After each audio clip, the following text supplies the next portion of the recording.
आज की बात कहनी बहुत जरूरी है। क्या कहूं, कहां से शुरुआत करूं, समझ ही नहीं आ रहा। वास्तविकता यह है कि आज हमारे देश में एक नया उबाल मचा हुआ है, बवाल मचा हुआ है। कब, कहां, किसके साथ कौन सी घटना घट जाए कुछ पता नहीं।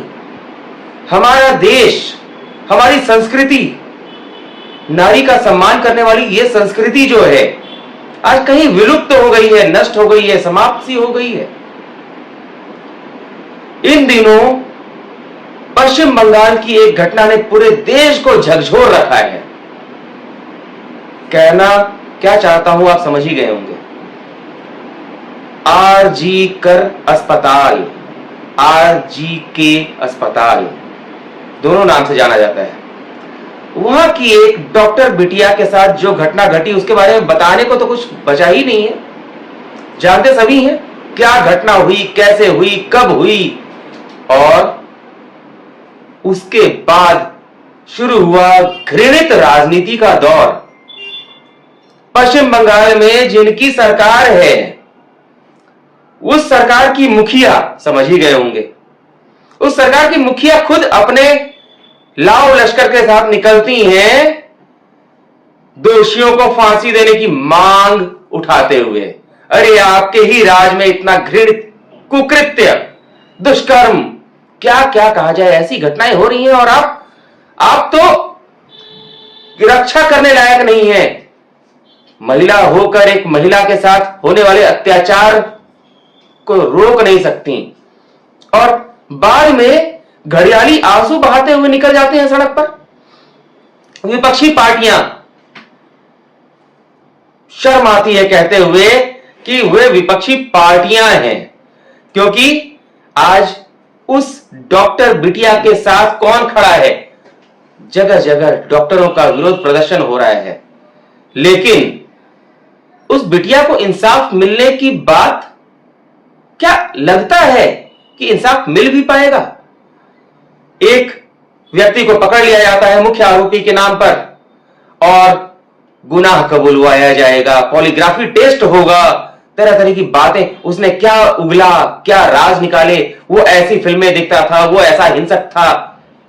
ये एक व्यक्ति की बात नहीं है, एक आरोपी नहीं है, पूरा समाज दोषी है।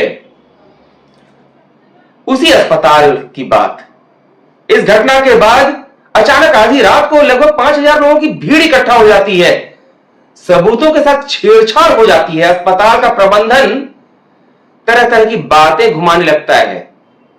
आखिर क्यों, कौन सी ऐसी साजिश, कौन सा ऐसा षड्यंत्र रचा जा रहा था एक डॉक्टर बिटिया के साथ ही नहीं, नारी समाज के साथ। हमारे समाज में, हमारी संस्कृति में नारी को देवी समझा गया है, पूजनीय समझा गया है। कहते हैं ना, प्रभु श्री राम के नाम के पहले सीता का नाम लगता है, नारी का।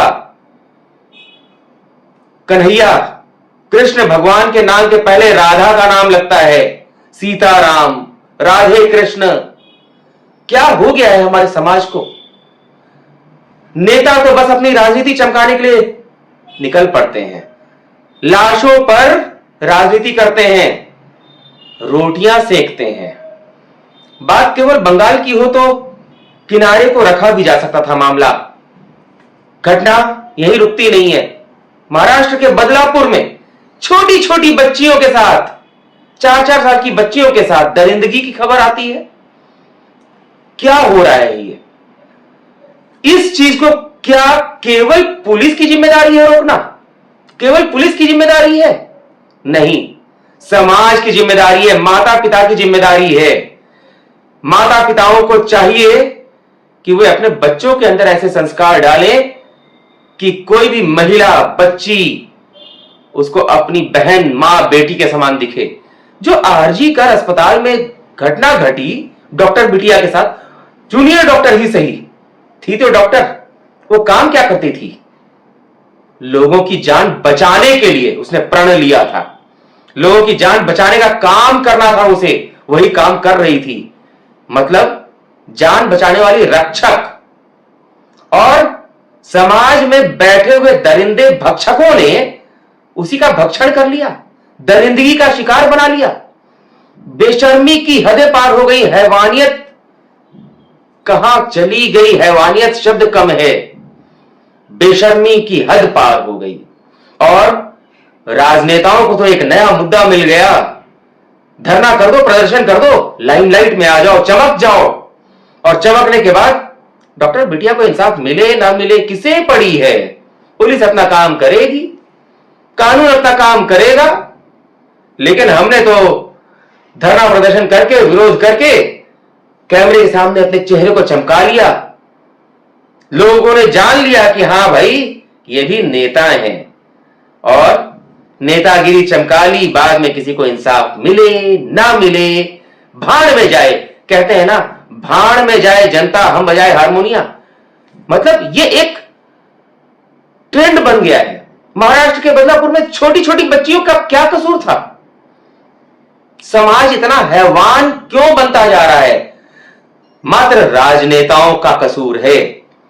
समाज को दिशा देने वाले जो ठेकेदार बैठे हैं, समाज के ठेकेदार बन के बैठे हैं, उनका कसूर है, उनका दोष है। उन्हें सुधरना होगा। क्योंकि आज तो आपने राजनीति के नाम पर विरोध प्रदर्शन कर लिया, कल को न्याय दिलाने तक खड़े रहेंगे आप उस परिवार के साथ? गारंटी है? क्या आगे से समाज में इस तरह की घटना नहीं घटेगी, इस बात की गारंटी है? गारंटी ले सकते हैं?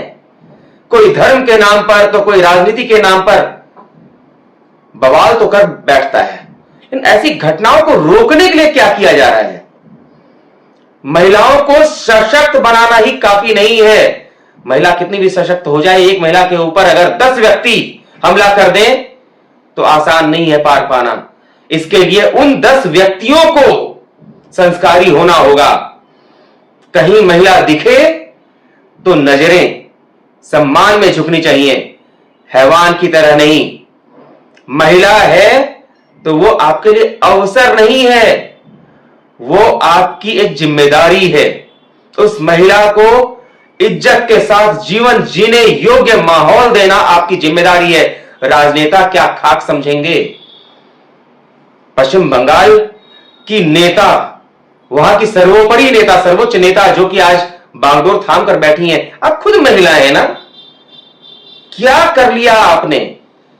घटनाओं के बाद घटनाएं हो रही हैं।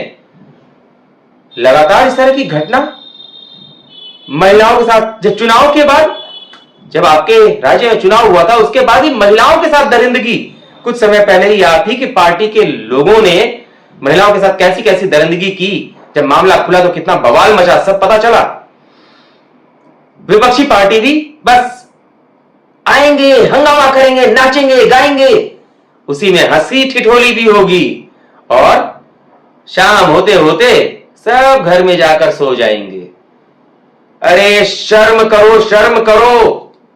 जिस नारी के कोख से जन्म लेते हो हैवानों, तुमने भी किसी मां के कोख से जन्म लिया होगा। तुम्हारी भी कोई बहन होगी, बेटी होगी, पत्नी होगी। मैं तो बस यही चाहता हूं कि तुम्हारे जीवन में ऐसा कोई रिश्ता ही ना हो। और तुम हैवानों रिश्तों के लिए तरसो, तड़पो, गिड़गिड़ाओ कि काश मेरी भी कोई मां होती, बहन होती, बेटी होती। लेकिन नहीं, आज भी जाग जाओ, अपने अंदर इंसानियत जगा लो। समाज से कहता हूं, समाज के ठेकेदारों, आप तो कभी धर्म के नाम पर, कभी राजनीति के नाम पर लोगों को इकट्ठा करते हैं ना, उनके अंदर अच्छी भावना, अच्छे संस्कार क्यों नहीं डालते? राजनेताओं से कहना चाहूंगा, राजनीति करो, सत्ता के लिए करो, गलत के खिलाफ खड़े होकर करो। गलत करने वालों का साथ मत दो, और जो तुम्हारे साथ आता है उसको संस्कारी बनाओ। संस्कारी बनाओगे तो तुम्हारी सत्ता भी बनेगी, सशक्त सत्ता बनेगी। आज के समय में नारी का जो सम्मान नहीं करेगा वो कहीं का नहीं रहेगा, यह समझना होगा। आज बोलने को तो बहुत कुछ है, शर्म आती है उस बात को सोचकर जिनकी 2 छोटी छोटी बच्चियां, 4-4 साल की बच्चियों के साथ दरिंदगी होती है महाराष्ट्र में। राज्य की बात नहीं है, केवल समाज की बात है। इसे बदलना होगा, और इसको बदलने के लिए हम सबको एकजुट होना होगा, खड़ा होना पड़ेगा। हमें एक दूसरे की बहन बेटियों की रक्षा के लिए आगे आना होगा। यह नहीं कि अच्छा ये किसी और जगह हुआ ना, कोई बात नहीं, हमें क्या फर्क पड़ता है। अरे मूर्खों, कल ये तुम्हारे साथ भी हो सकता है। तुम्हारे पड़ोस में हुआ तो यानी कि आंच तुम्हारे घर तक आ गई है। खड़े हो जाओ और ऐसा जिसके अंदर इस तरह की हैवानियत नजर आए, संदेह हो, तुरंत उसे धर दबोचो और इस तरह की घटना ना हो सके इसके लिए प्रण ले लो। राजनेताओं को चेतावनी है, जनता को मजबूर मत करो। हे राजनेताओं, जनता को अब मजबूर मत करो कि वो कानून को अपने हाथ में ले ले।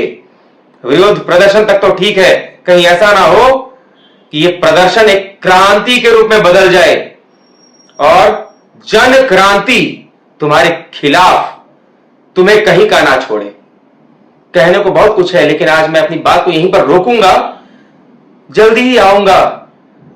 आपसे बस इतना आग्रह करूंगा, इस बात को शांत मत होने दीजिएगा, इस उबाल को, अपने अंदर की आग को बुझने मत दीजिएगा, क्योंकि अब समय आ चुका है, सबको जागना होगा। अपने घर को बचाना है तो जागना ही पड़ेगा। हम सब एक साथ अपने समाज की, अपने परिवार की, अपनी रक्षा कर सकते हैं। अकेला कोई कुछ नहीं कर सकता। सबको एक दूसरे का सहयोग चाहिए, सपोर्ट चाहिए, साथ चाहिए। और मैं तो कदम बढ़ा चुका हूं, आप सबका भी साथ चाहिए। आज के लिए बस यहां बात खत्म करूंगा, जल्दी ही आऊंगा।